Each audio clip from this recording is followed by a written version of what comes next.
So hello everyone, forum एमकेस में आपका बहुत बहुत स्वागत है।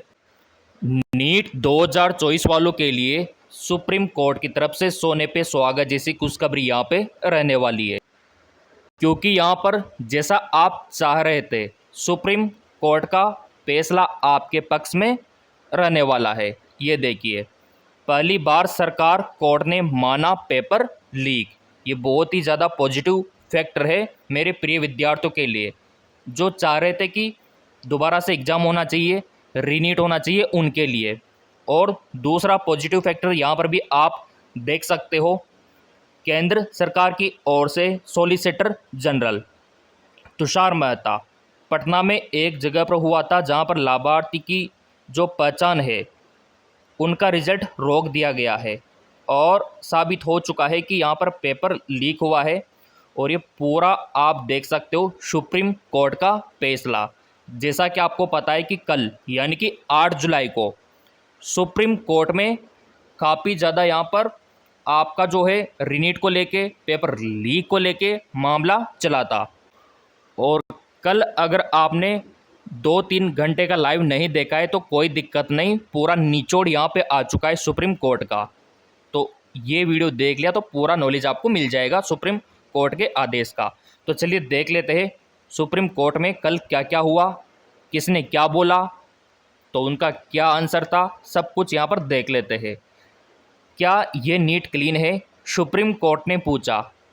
क्या बता सकते हैं कि कितने छात्रों ने गड़बड़ी यहाँ पर की है। 3 बड़े मुद्दे जो सुप्रीम कोर्ट ने आदेश में गिना है। पहला, क्या नीट यूजी के पेपर लीक का कारण व्यवस्थागत है। दूसरा, क्या इस गड़बड़ी से परीक्षा की शुचिता प्रभावित हुई है। तीसरा, क्या गड़बड़ी करने वाले छात्रों की पहचान करना संभव है। पहली बार सरकार कोर्ट ने माना पेपर लीक। केंद्र की ओर से सॉलिसिटर जनरल तुषार मेहता ने कहा, पटना में एक जगह पेपर लीक हुआ था, उसका रिजल्ट रोका गया है। चीफ जस्टिस ने एक बात तो साफ है कि पेपर लीक हुआ है, खुद उन्होंने बोला है। जो चीफ जस्टिस है खुद उन्होंने कहा है कि एक बात तो साफ है कि पेपर लीक हुआ है, इसको गौर करो आप। और इसीलिए जो आपकी काउंसलिंग होने वाली थी उस पर रोक लगा दी गई है। जी हाँ मेरे प्रिय विद्यार्थियों, आपने सही सुना, सुप्रीम कोर्ट ने यहाँ पे नीट काउंसलिंग पर रोक, कारण वही है जो मैंने आपको बताया कि हमारे बच्चे चाहते हैं कि पहले रीनीट होना चाहिए। नीट काउंसलिंग रोकी, सुप्रीम कोर्ट सुनवाई पर नज़र। इसीलिए आपकी जो 6-7 को होने वाली थी काउंसलिंग, उसको टाल दिया गया है और सीट व्यवस्था के बाद ही काउंसलिंग अब यहाँ पे शुरू होगी। तो चलिए और भी देख लेते हैं, सुप्रीम कोर्ट का पूरा आपके पक्ष में रहने वाला है।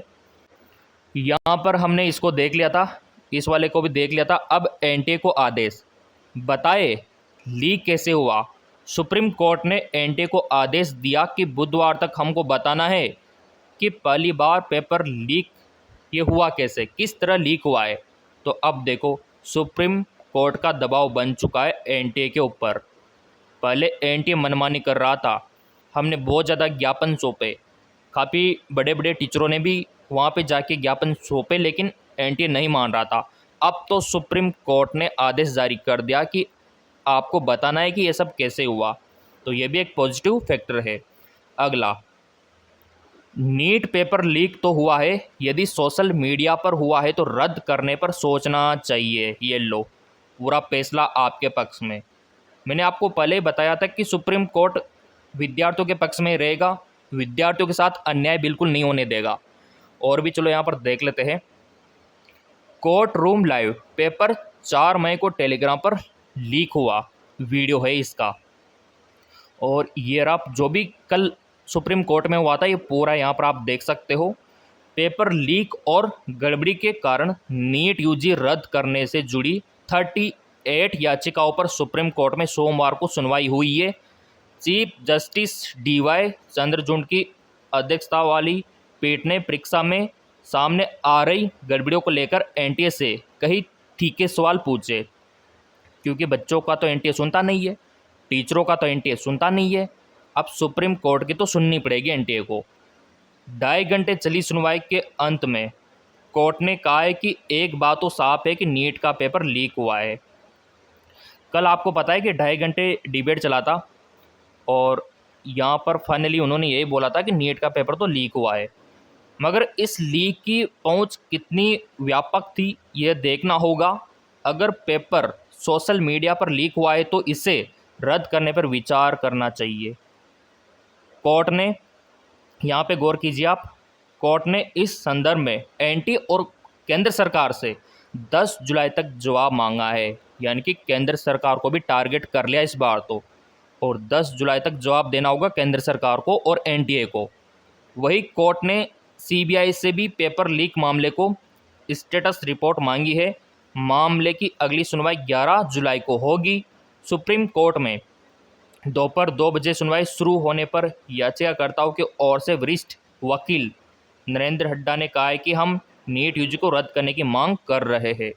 5 मई को हुई परीक्षा में कुछ घोटालेबाजी ने पेपर लीक कर बहुत से छात्रों को अनुचित लाभ पहुंचाने का काम किया है। नीट परीक्षा में ठीक एक दिन पहले 4 मई को टेलीग्राम पे पेपर लीक हो गया था और पेपर आ गया था। सबसे पहले नीट पेपर लीक होने के मामले में बिहार सामने आया, फिर पटना, फिर राजस्थान में भी कई मामले आए।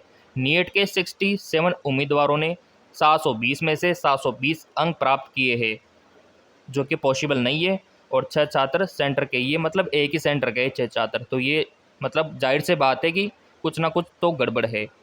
सुप्रीम कोर्ट ने पूछा, देश से बाहर के केंद्रों पर कैसे पहुंचाए गए पेपर, नहीं मिला जवाब। और ये जो चीफ जस्टिस और याचिकाकर्ताओं के वकील हड्डा का ये वार्तालाप आप देख सकते हो। यहाँ पे चीफ जस्टिस वह कौन सी सामग्री है जिसके आधार पर आप दोबारा नीट की मांग कर रहे हैं, तो याचिकाकर्ताओं को यहाँ पर देख सकते हैं। अगर परीक्षा तंत्र में कोई गलती हुई है और धोखाधड़ी करने वाले लाभार्थी की परीक्षा परिणाम में अलग नहीं किया जा सकता तो ये मानना गलत नहीं होगा। तो यहाँ पे देखो चीफ जस्टिस, तो क्या यह तथ्य स्वीकार किया जा सकता है कि पेपर लीक हुआ है? केंद्र सरकार की ओर से सॉलिसिटर जनरल का यही कहना है कि पेपर लीक तो हुआ है। यानी कि अधिकतर मामला पेपर लीक के ऊपर ही है। और अगली सुनवाई पता है यहाँ पे 10-11 को होने वाली है, 10-11 जुलाई को। तो अभी भी चांस है रीनीट होने के, और मैं तो यही कहूँगा कि होना चाहिए ताकि हमारे जो प्रिय विद्यार्थी हैं ना उनको न्याय मिल सके। तो कल यही हुआ, यानी कि सुप्रीम कोर्ट चाहता है कि दोबारा से होना चाहिए। बाकी आप क्या चाहते हो आप ज़रूर बता देना कमेंट करके। अगली सुनवाई यहाँ पे 10-11 को होने वाली है। चैनल सब्सक्राइब कर रखा होगा तो सबसे पहले आपको अपडेट यहाँ पर मिलेगा।